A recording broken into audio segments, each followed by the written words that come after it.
Well, thank you, Steve. I'd like to thank Steve for hosting this event for us. It's nice of him to open up his store to give us all an opportunity to kind of share information, educate each other, because we all have something to offer, and I appreciate you hosting this event for us. So what we're going to talk about today is guidelines to healthy aging, basically a guide to optimal aging, and that pretty much is all encompassing.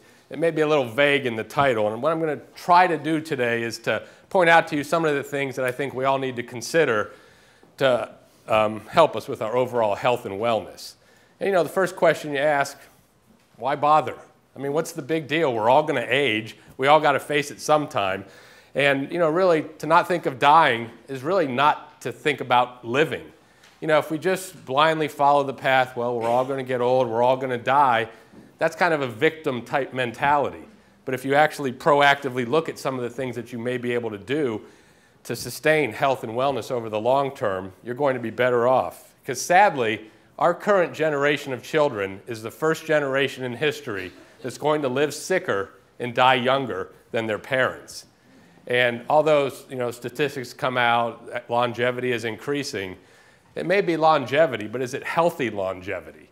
So that's something we need to consider and something we need to look at, not just for ourselves, but for the future generations. You know, it's predicted that 50% of the population is going to be obese by 2030. Currently, that's 35% of the population, with 70% of the population currently being overweight. Medicare is projected to be bankrupt by 2037. And if we keep going the way we're going, that'll probably come sooner than 2037. And when you look at the process of aging, you know, what is it that we fear about aging? And I don't know if it's aging that we fear, but what happens to us as we age. Heart attacks, cancer, stroke. You know, as once quoted, I'm not afraid of dying, I'm afraid of not living until I die. And I think that's really what we fear. You know, I don't think anybody's really afraid of dying. It's what we have to do to get there. I mean, it's a normal part of life, and you know, all these diseases we have up here are things that are all stoke fear in our hearts. I don't want to be a part of that. Life expectancy has increased as the years have passed. 1900, the average life expectancy was 47, and it's increased to about 78 today. And that's based on the fact that you're born, from the day you're born, and you live up to a year, it's 78. If you live to be 60, your life expectancy is 85. So the fastest growing segment of our population in some respects are the people who are 85 and over. And that's putting an enormous burden on our social services and such because of all the nursing home patients, the proliferation of dementia, cancer, disease. And so we need to think about what we can do now, because many of the diseases that we experience don't start when we're 70 or 80. They start when we're 30. They just don't manifest themselves until we're 70 or 80. So you need to start thinking now, what can we do to stave off some of those diseases? Our current model, essentially, of preventative health really does not fully work, because what we're doing, instead of preventing disease, we're identifying it at a younger age and just helping you live with it and manage it until you die. So that's termed morbidity extension. So we can identify your disease and help you live with your morbidity, but you know, what kind of a life is that? Optimally, what we want is vitality extension. You know, take the point in your life where you're the most healthy and increase your vitality until you die in your sleep someday. Because ultimately, I think that's probably what all of us would like, to lead a long, healthy life and die in our sleep without having to suffer through all the medical problems that many of us often face. I'll often use the term, you know, die like a seagull.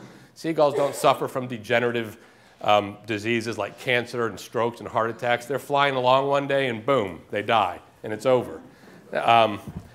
So what we're trying to do is improve vitality extension and limit morbidity extension. And basically, when looking at aging, aging is a decline in the ABCs, the ability, balance, and capacity. And in one way or another, or in combination, we all suffer from a declination in these three things that lead to part of the aging process. You know, some of the common assumptions about aging, it's just a part of life, it's going to happen to all of us. Of course it is. But there's a huge difference between normal aging and pathologic aging. You know, normal aging, you could have two 50-year-olds, some who are physiologically 80 years old and some who are 30 years old. And why is that? And that's what we need to look and learn about to figure out how we can become the 30-year-old and not the 80-year-old when we're 50. Longer lifespans likely are a result of more healthy choices, but there's a lot of factors that play into it. Of course, the victim attitude is, well, it's genetic. My genes are going to determine what happens to me ultimately, and it's nothing I can do about it. But since the human genome has been unwound in 2003, we're finding out more and more about genetics, and we're not really, our future's not dictated by our genes. Our future's contributed to by our genes, but certainly not dictated to us by our genes. Genes do play a role in our health and wellness, such as predisposition to disease, but really the expression of our genes is based on what we do every day, what we eat, what toxins we're exposed to, our thought processes. There's even been studies demonstrating that your thought process can change your genes. You know, talk to your genes. Achieve the life you want to live by the mindset that you have. You know, it's not written in stone what's going to happen to us based on what happened to our parents. Of course, the genetic impact diminishes as we age. The longer we age, the less of an effect genes have on our entire system. And when they talk about familial longevity, well, my parents lived to be 97, or my parents died at 62 of a heart attack or a stroke, it may not be the genetics that dictate that, but the lifestyle that we lead based on what we've learned and what we've grown up learning, or not learning for that case. Genes can play a role in the resistance to disease. Genes obviously play a role in mental ability and physical abilities, but not the biggest role in the world. You know, genes have no impact on our social contributions or our productivity. That's all innate, and that's what we develop and determine for ourselves. So as I said, the impact of our genes diminish as we age, but the key point I want to make about genetics is your genes are not your destiny, and you can accept that they are. This is what's going to happen to me, but that's a victim mentality. You need to have a master's mentality and say, no, I'm not going to accept what my genes are telling me. I'm going to dictate to my genes what's going to happen to me. Now, of course, there's no 100% guarantee in any of this, but multiple studies have demonstrated, especially in the field of epigenetics, which again is how we talk to our genes, and not just verbally, but the foods we eat. Food is not just a calorie. Food is information. If you keep feeding your genes crappy information, it's a high likelihood you're going to be sick and old sooner than you should be. Now, there are many biological pathways of aging. Aging is just not one straight path that this is what happens and this is how we get old. And I'll run through some of these for you. Many of you are probably familiar with the term free radicals. You hear that bantered about, and sometimes that's a little bit hard to understand. But basically what a free radical is what's called an unpaired electron. You know, molecularly or chemistry-wise, an unpaired electron is looking for a partner. And the analogy I'll often use when talking about free radicals, you can liken that to you and your wife are invited to a couples party, couples only. But then your single friend shows up, your single friend who's a free radical. And he's kind of lonely, and you think, well, maybe we'll bring Joe along to this couples only party. So you bring your friend, the free radical, to the couples only party. And of course, he wants to get paired up, just like an unpaired electron, which is a free radical. So there's all couples at this party except your buddy.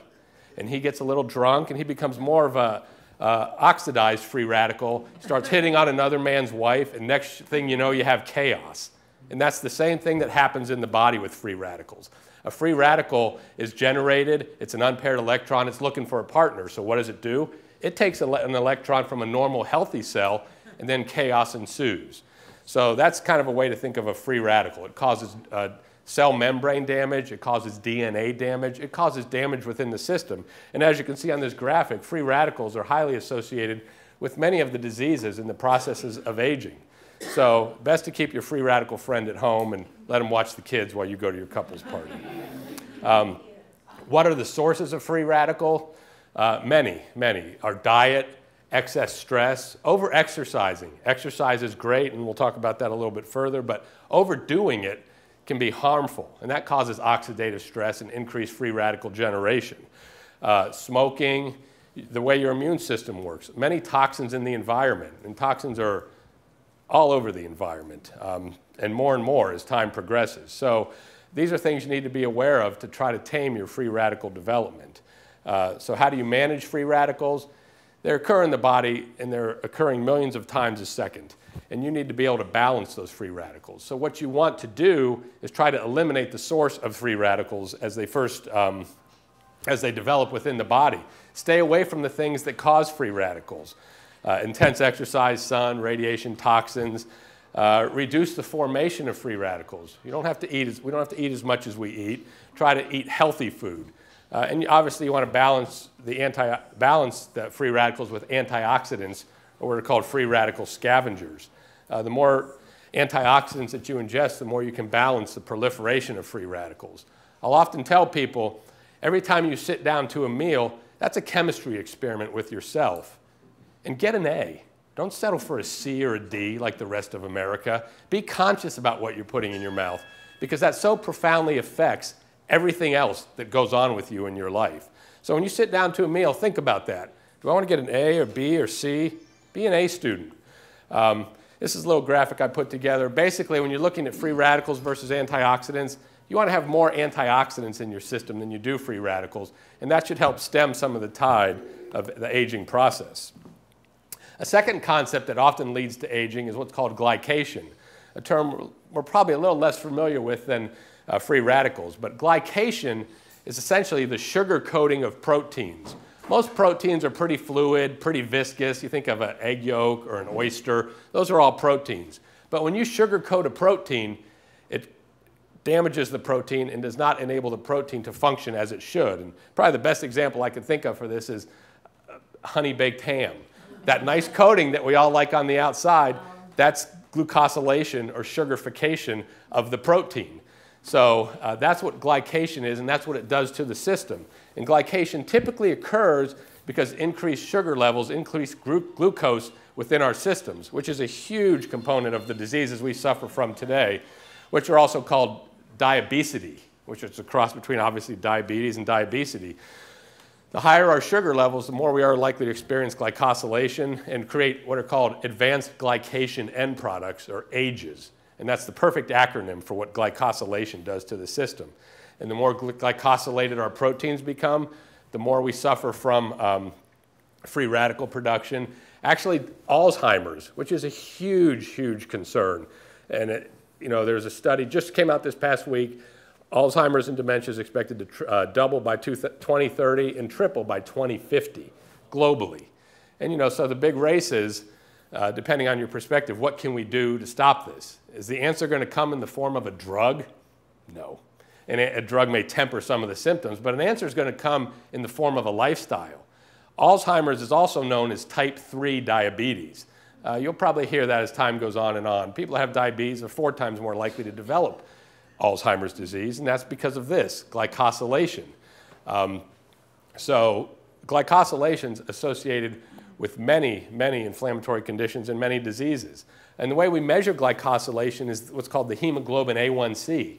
For anybody who has diabetes, that's one of the measures that they track, the hemoglobin A1C. And what that is measuring is the amount of glycosylation within the body. The higher your hemoglobin A1C, the more glycosylating you're doing. Big component here, which is inflammation. Inflammation serves as a protective function for us overall. And there's a difference between acute inflammation and chronic inflammation. Acute inflammation occurs when you have an infection, a cut, a broken bone, a sprained ankle. You get the warmth, heat, and swelling, and that's all part of the healing mechanism.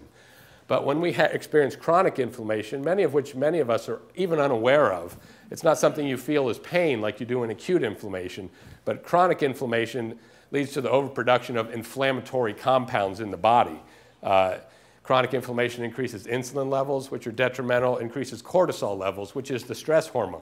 The more stress we experience, the higher our cortisol levels, the higher our sugar levels are, which then creates insulin resistance, depresses the immune system, depresses the function of our good hormones.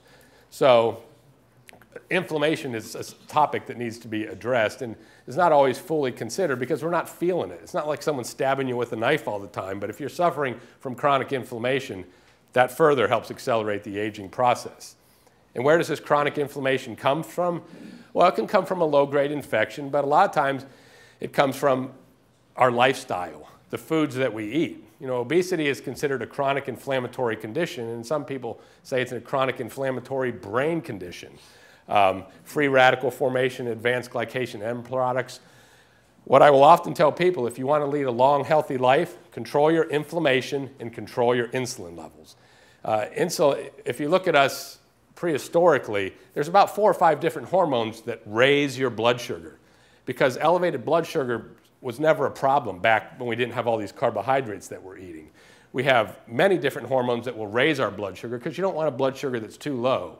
We have one hormone that lowers our blood sugar, which is insulin. And it was never made to only control our blood sugar. Insulin has many positive growth functions, but the problem is our diets now are so carbohydrate laden, particularly simple carbohydrate laden, that we're spraying insulin into our body all the time. We become insulin resistant, and then we become diabetic.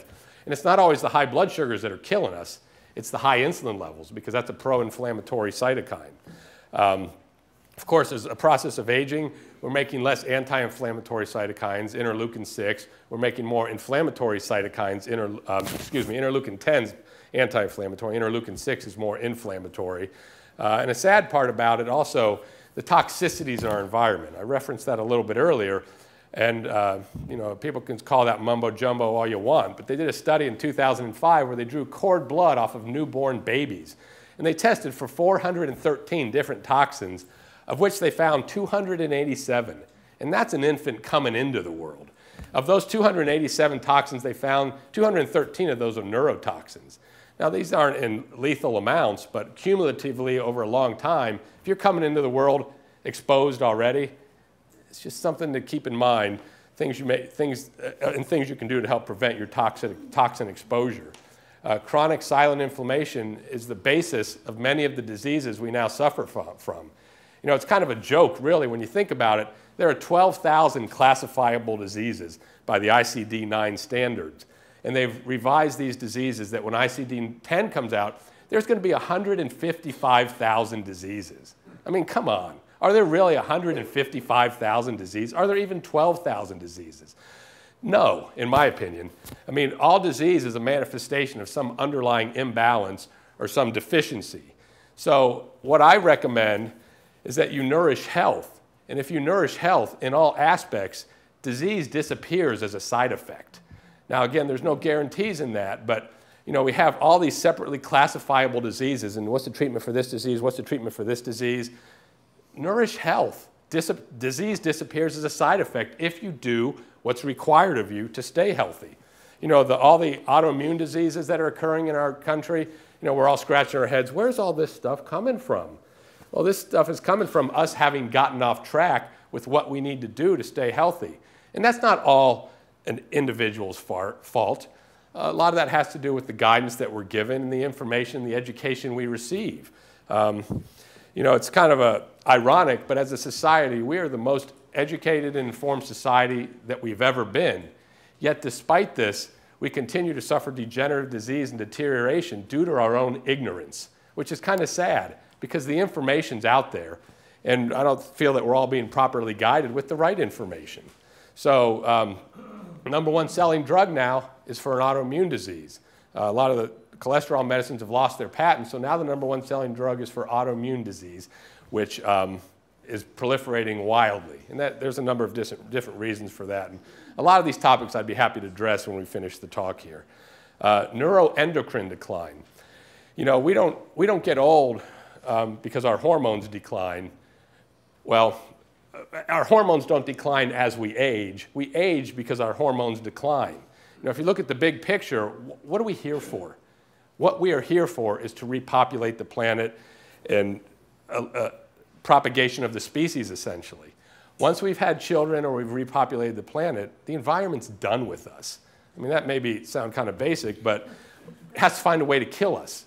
They don't want us, our environment doesn't want us living forever, just being a scourge on the earth. So it finds these different mechanisms to help us go away, essentially. So neuroendocrine decline is we age as a part of the fact that our hormones decline. And basically what our hormones are the cellular messengers in our body. We have trillions of cells in our body. There's not a nerve ending to every cell. The analogy here is if you have wired internet versus wireless internet. The wired internet is your nervous system. The wireless internet is your hormonal system. And as your hormones course throughout your body, they tell your cells what to do. Most hormones decline as we age. But the hormones that increase are insulin and cortisol, both of which are inflammatory hormones. Hormone resistance develops, insulin resistance, which is prediabetes. And as we age, our hormone communication diminishes. And of course, some of the things I've spoken about are physiologic mechanisms of aging, but the mind-body connection is huge. George Vaillant published a book in 2003 called Aging Well, and this was the Harvard study of adult development. Pretty much what they did was follow 824 people from different portions of society throughout their lifetimes and determine what are the things that help these people lead a long, healthy, successful life. And this is important too. It's not all about just eating the right food and taking the right supplement, but having the right attitude. One study demonstrated that 2 things that most support aging successfully are eating breakfast and psychologic resiliency. And psychologic resiliency is your ability to bounce back in the face of something bad happening to you. So it's very important to carry the right attitude and not self-defeat yourself at every step. Positive thoughts. And again, this gets to be a little touchy-feely, but there's value in this, as this study demonstrated. Having sustained loving relationships, support networks. And that's not really just getting a bunch of likes on your Facebook page. That's actually having people that you can associate with and talk to and that you trust and that you have relationships with. All of this stuff is very important for overall wellness in the long run.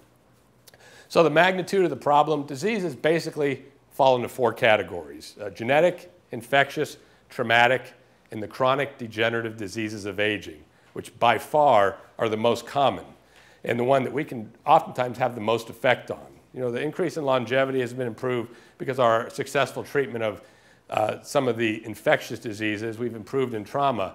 But basically, in the mainstream medical model, we are truly not great at managing and treating chronic degenerative disease. Well, we're maybe pretty good at managing it, but curing it and treating it, not so good. About 90% of the prescriptions we write are for treatment of symptoms and not for the curing of disease. So we can help you manage your disease and maybe make it a little less painful, but you still have your disease. And until you get to the root cause of many of the diseases or why we suffer from these diseases, we're really not helping as much as we'd like to think that we are. A third of the population is chronically ill, and that continues to accelerate based primarily on our diets, I would say.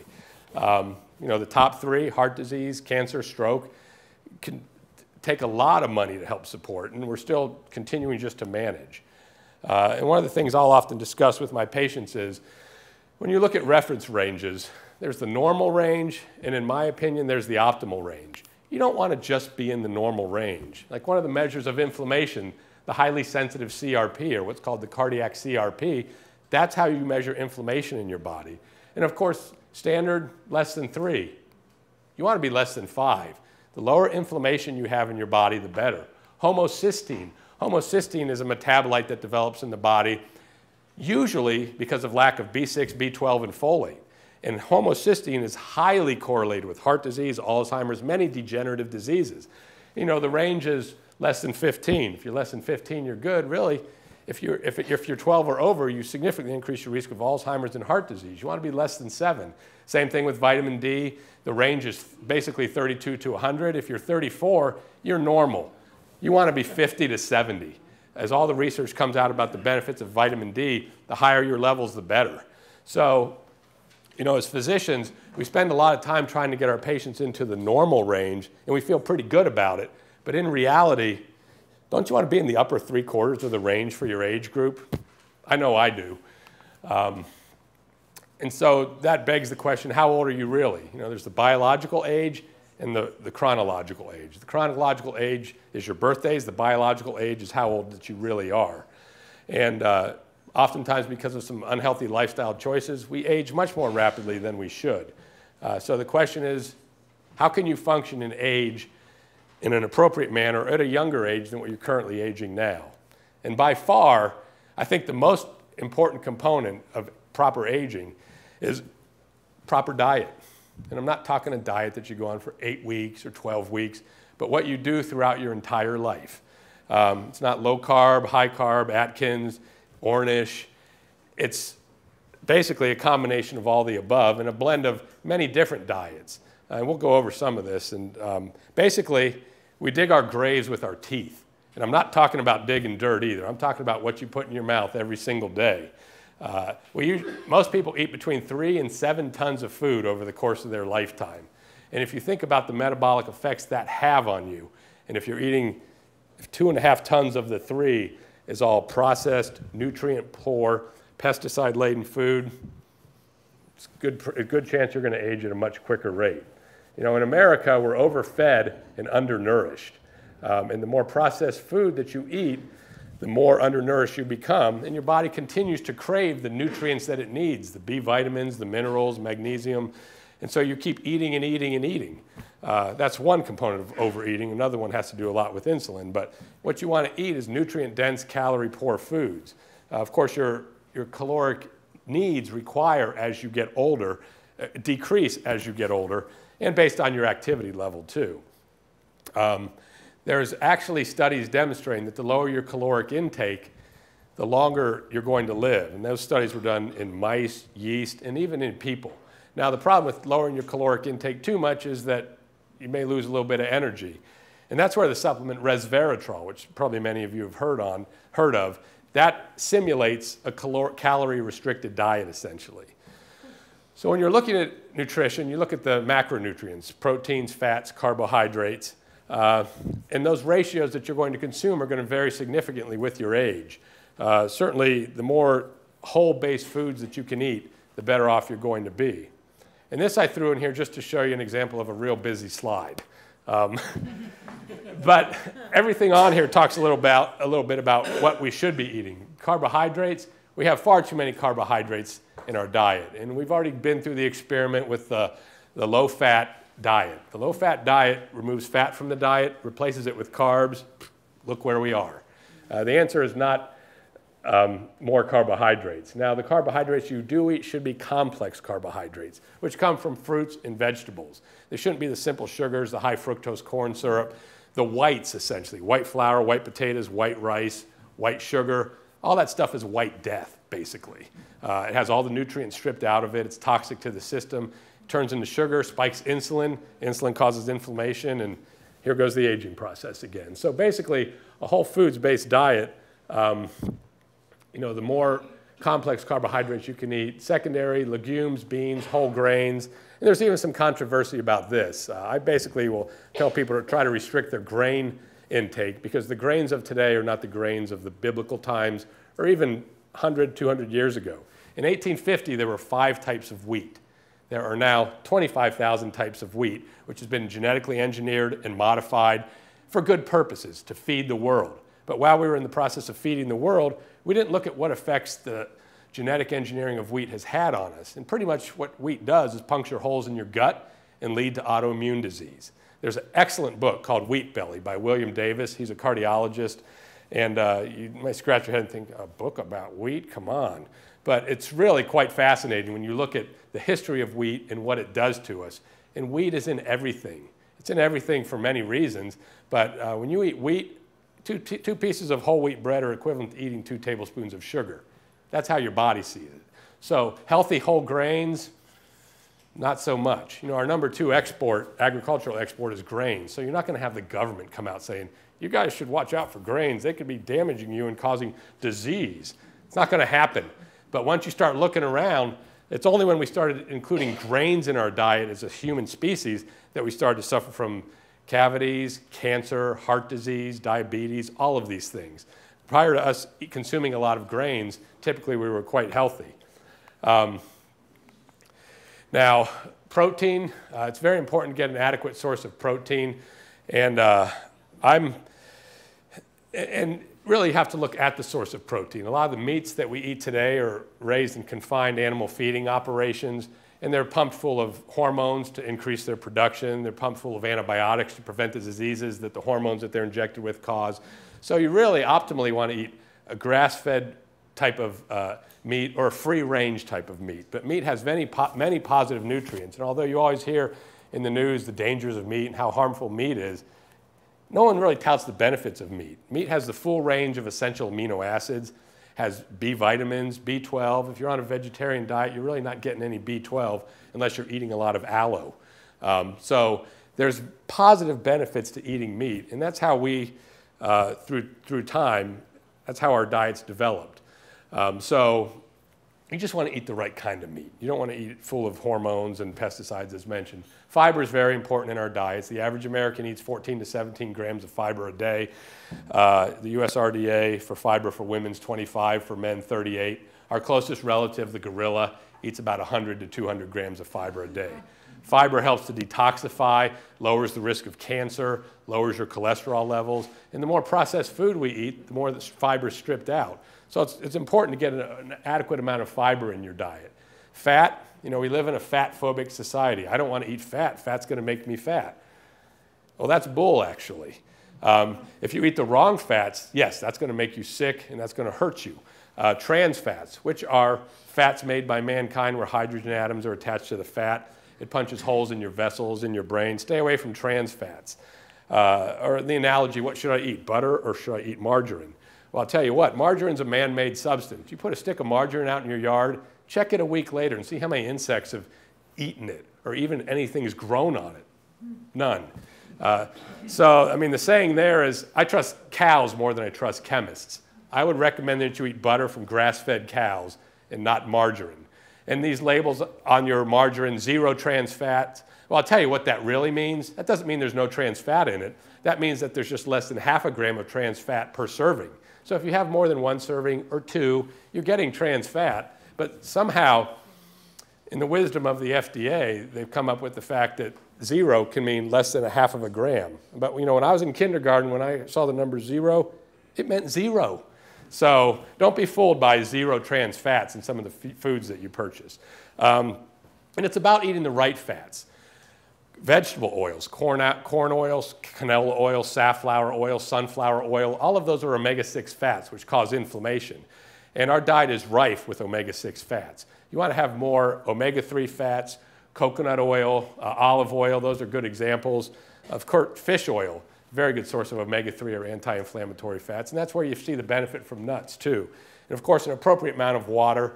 Some studies will say you don't need as much water. Basically, take your body weight, divide it by 2, and that's how many ounces of water you should be drinking per day. And then on top of the macronutrients, there's the micronutrients. Vitamins, minerals, amino acids, antioxidants. Our soil, and in the way we conventionally farm, is not repleted with the appropriate minerals that it needs to be repleted with. When they fertilize with NPK, nitrogen, phosphorus, potassium. You know, what about magnesium, chromium, and some of the other minerals that help keep us healthy?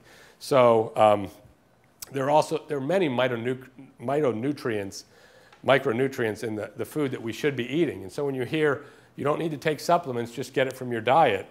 Well, yeah, if you could go back 10,000 years when they were growing food in appropriate soil, that would be fine. But even you have the USDA coming out every year saying an apple of today is definitely not an apple of 50 years ago. It doesn't have the same nutrients or any fruit or vegetable, essentially. In eating your diet, you want to make sure you eat a diet that helps promote optimal hormone production too. There's just so many positive benefits to a proper diet. And you know, we've come across this thing in the past couple of years, eat 6 small meals a day. But the problem is 6 small meals turns into 6 regular meals. And when we're eating 6 small meals a day, this is what's happening. You eat your big healthy breakfast and you start to get hungry around 10 o'clock. So rather than allowing your body to convert to fat burning, which is what it's quite good at, we have our little snack at 10 o'clock. Boom, shuts off our fat burning, adds more carbs, our insulin levels go up, and then we all wonder why we're gaining weight. So really, I think it's best to have 3 meals a day. And if you get a little hungry about mid-morning, go with it. Suffer a little bit. You're starting to burn fat at that point. And once your body becomes educated and remembers how to burn fat again, you'll start doing that. You won't miss a meal. You know, your biggest meal of your day should be breakfast. Breakfast like a king, lunch like a prince, and dinner like a pauper. We don't need all the calories we're consuming. We just do it mindlessly sometimes. And it's a matter about being mindful about what you're eating and what you're doing. Some of the things you can do to enhance optimum nutrition, Go to your cabinet and look at all the different processed foods, all the junk that's in there. You know, if it's not in your home, you're not going to eat it because it would take some extra effort to say, dang it, I'm out of ginger snaps. I don't feel like going to the store. You just go without and you'll be fine. So you have to be pretty radical sometime about emptying out your cupboards, getting rid of the vegetable oils, the unhealthy carbohydrates. When you're in the grocery store, shop the perimeter. You know, you shouldn't really be buying anything that has more than 5 ingredients in it, or anything that has ingredients that a third grader can't pronounce. Because what the heck is this? When you start looking, actually reading labels about what's in some of the stuff we're eating, it's terrible. Exactly, it's terrible. So lean protein, monounsaturated fats, diversify your diet, avoid food with labels. Organic versus non-organic, you can show me 1,000 reports telling me that there's no difference in the world and conventional is just as good as organic. But for my money, I'll take organic every time. I mean, they've done studies looking at urinary pesticide residues in children eating an organic versus a conventional diet. People eat an organic diet, oh, wow, look at that. They don't have any DDT or any of these other pesticides in them, versus when you get back on a conventional diet, all kinds of chemicals run through their system.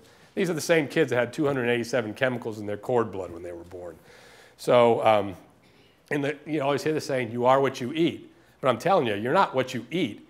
You're what you assimilate. And the problem with our diet today is all the toxins in it oftentimes damage or harm our digestive systems to the point where we're incapable of assimilating the nutrients that our body needs.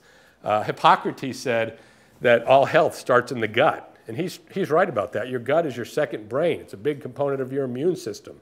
So the more you nourish health in your gut, the healthier you're going to be overall. And you do that by proper eating. Now, this will probably get me in a little trouble with Steve, but supplements are not meal replacements. Supplements are important. They have very many valid uses, but you can't have a handful of supplements for breakfast. You need to eat some real food. But supplements do have a role in nutrition, and without a doubt. I mean, my standard thing I'll recommend that everybody take is a good multivitamin, fish oil, and vitamin D. That's just the baseline. I mean, I take a handful of things every morning to help maintain my health and wellness. And what supplements really should do is replace missing nutrients in our diet. In our diet, the standard American diet, or the SAD diet, is really not the healthiest diet in the world. Many different cultures eat many different things. Asians eat a lot of fermented foods. Fermented foods have the good bacteria in them that help nourish us. We don't get enough fermented foods, really. Yogurt is a fermented food, but you'd have to eat a gallon of it to get a good amount of probiotics.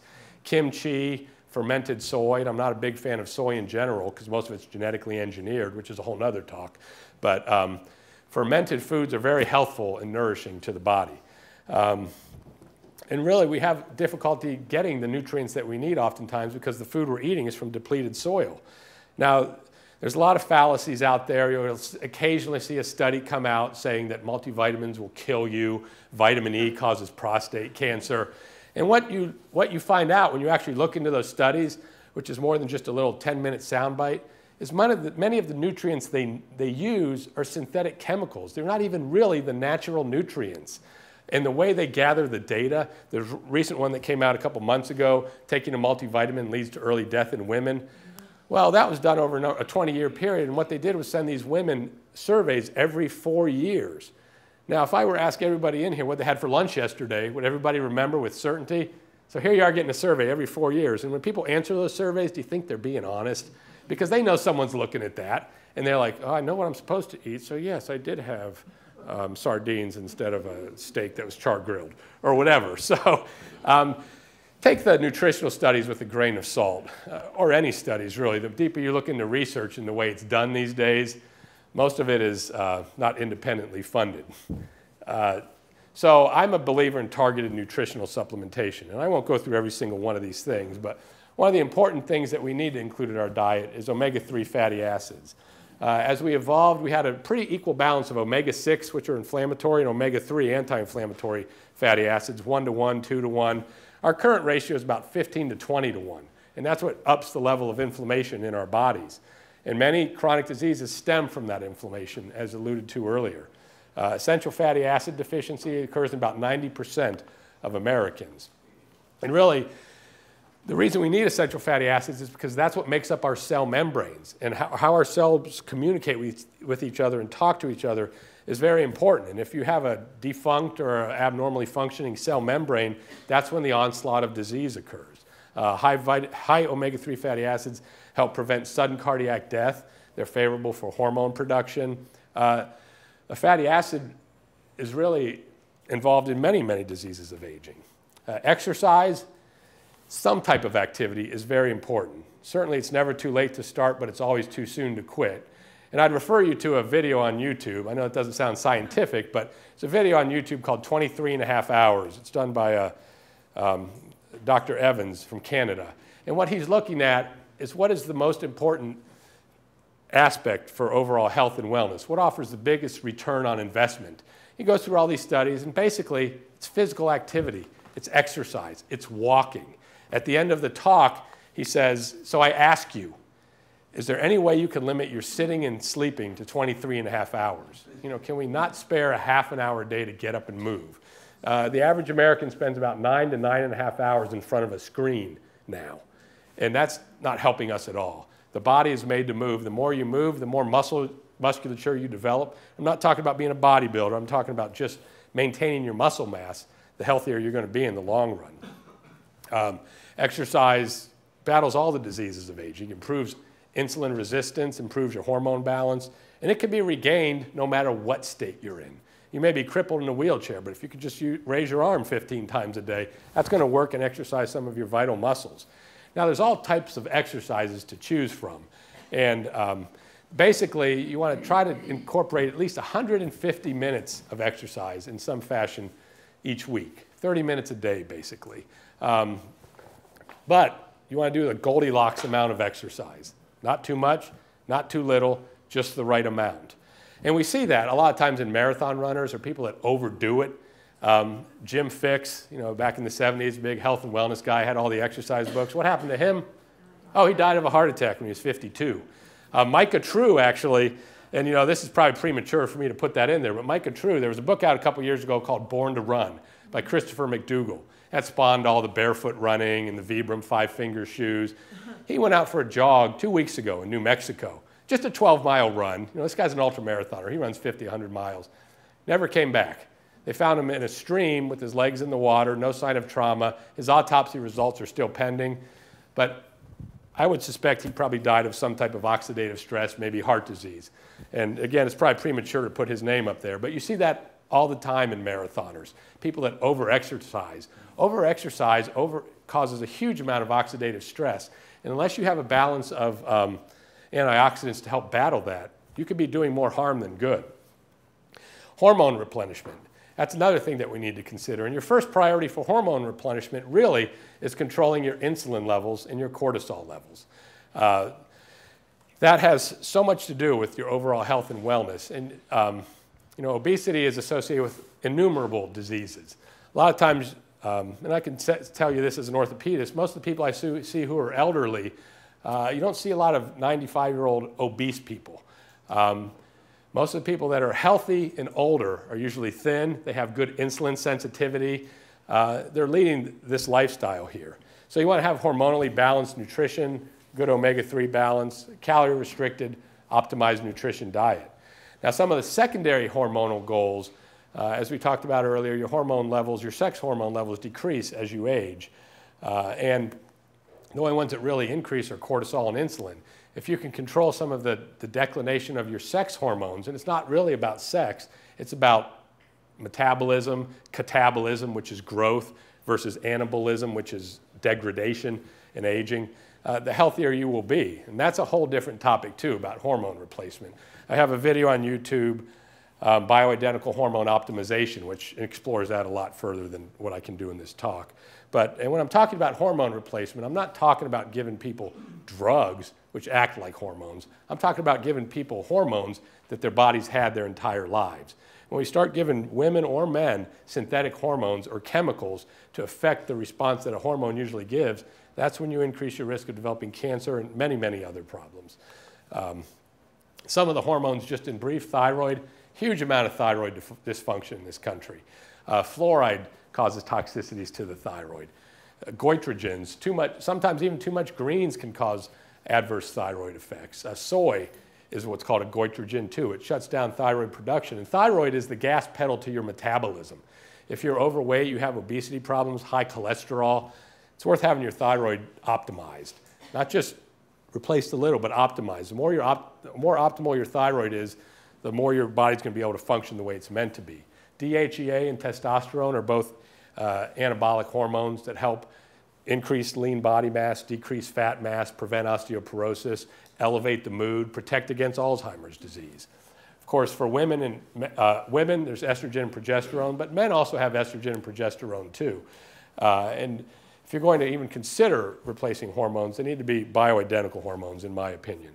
Human growth hormone is another hormone that helps promote health and wellness. And although it's quite expensive to replace, you can make your own growth hormone. And the way you make your own growth hormone, you sleep deeply.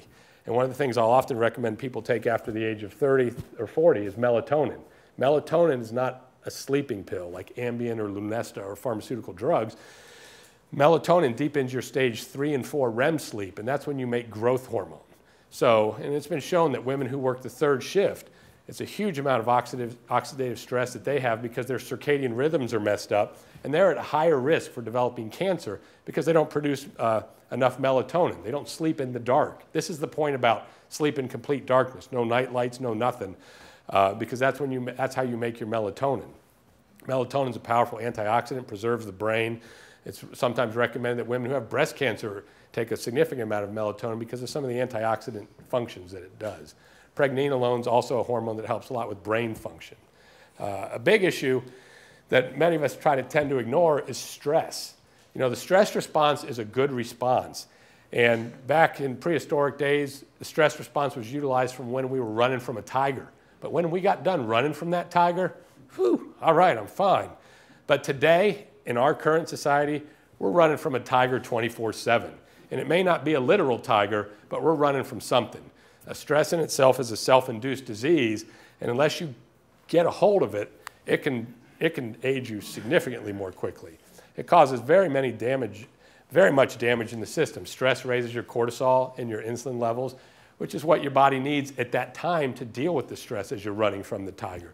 It reduces your sex hormone levels because the first priority is to get away and save yourself and protect yourself. And with chronic stress, there's been many studies demonstrating the adverse effects it has on the body. It doesn't affect just the body, your mind, your emotions, your behavior, everything. So unless we actually acknowledge the fact that we have stress in our lives and try to do something about it, if we just try to ignore it, it's going to bubble up. It's ultimately going to lead to problems for you. So what we have to do is deepen our capacity to handle stress and identify things that we can do to deal with it. Because if we don't, and this goes back to the resiliency issue, you know, if you're somehow injured or damaged in your life and you spend the rest of your life focusing on that injury or damage that you received, that's going to be harmful to you. So this is a slide I threw together, just some other little tidbits for overall health and wellness. Obviously, daily breakfast, floss and brush your teeth. Just got something in Medscape, which is a physician's newsletter yesterday. Poor periodontal health is linked with an increased risk of Alzheimer's, heart disease, many problems. So, you know, take care of your teeth. Floss, brush. Don't let that inflammation start that then leaks out into the rest of the body and causes problems. Good night's sleep is important, and you can't shortchange yourself there. If you're having trouble losing weight, try to focus on making a good sleep hygiene and getting at least 7 to 8 hours of sleep a night. You know, truly, when the lights go out, when it gets dark outside, that's really when we're supposed to be sleeping. You know, we've changed our environment now, and we have lights on, and we don't really follow the path of the sun like we used to. But sleep is hugely important. Immunizations, but don't overdo it on the immunizations. You know, that's the next forefront, I believe, in the pharmaceutical industry. When they run out of drugs to make, they're going to start sticking us with needles to prevent heart disease, cancer, and all these other things. And the deeper you dig on some of that research, I'm not sure there is, you know, is that how we get our immunization? No, we get our immune system is built by exposure, not through sticking a needle into our muscle and injecting us with this stuff. Obviously, avoidance of toxins in the environment, stressors, alcohol in moderation, 1 to 2 drinks a day, probably no more. And really, you can't save up your alcohol consumption just till Friday or Saturday. It's 1 to 2 drinks a day. 7 to 8 drinks on the weekends, not really the optimal way to do it. Get out in the sun, despite the fact, oh, don't go to the sun causes cancer. What they're finding now more and more is less sun exposure means more cancer, because sun is how you create vitamin D. And unless you're walking around half naked, you're likely not getting enough sun. 80% of the population is vitamin D deficient. And articles are coming out every day about the benefits of vitamin D and what it does for us. Obviously, safe precautions while driving, regular safe sex. That improves your hormone levels. Many positive benefits there. Laughing a lot, and this has something to do with the mind-body. Being creative. Have a dog and walk your dog. Don't just let him sit on your lap and pet him. That helps with your blood pressure, but actually get out and move around a little bit. Build your social networks. And again, communication, building the social networks, actually interfacing with people.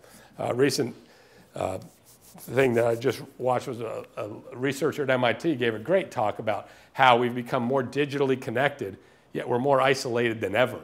And it's sad, really, in the way, you know, we feel like we're closer with everyone because we're on Facebook and we get thumbs up, but we're less engaged than we used to be, and that's not good for us. So what's the value in living younger? You know, when you talk about living younger, some people may shun that and say, you know, that's all vanity. Why should we even bother? We're all going to die. And really, people that say, I'm not going to pay attention to how I'm aging, that's basically just giving them an excuse to lead a poor lifestyle. Because if you want to continue to do the things that are going to harm you, there's no guarantee that those things are actually going to kill you when you turn 62. They may just lead to a chronic degenerative process that you have to suffer with for 30 years. So just to say, I don't care, I'm going to do what I want, I'm going to die of something someday. Well, yeah, sure, we all are. But don't use that as an excuse to not do what you should be doing for yourself now. As we age, we become more wise. We have things that we can pass on to the younger generations. And we can reach some of the goals that we set for ourselves. There's much wisdom in aging. And there's many things that we can teach others. You know, and when you do age and you reach that point where you have something to share with others, you want to actually have the mind to be able to do it. Because if it's just locked away that you can't get it out to other people because of dementia, Alzheimer's, or some other problem, then nobody benefits from it. There's a book I'd like to recommend. This book just came out back in November. It's called 30 Lessons for Living by Carl Pillemer. He's a gerontologist. And he went and interviewed almost 1,500 people over the age of 65 about what led them to the successful life. He calls them the wisest Americans. And what recommendations do they have for people to be successful in their lives? And he breaks it down into a couple different categories: work life, married life. And basically, it's a distillation from these wisest Americans about what led them to have a successful and happy life. It's really quite a good book, 30 Lessons for Living. So we really don't grow old. We stop growing when we become old. So there are many, many facets that we need to look at to improve our overall health and wellness and to improve our longevity and our ability to be alive when we're older. So that being said, I'd like to thank everybody because really, this wasn't just information for you. I gave this whole talk to help with my own personal aging process by sharing. So thank you, and I'd be happy to entertain any questions.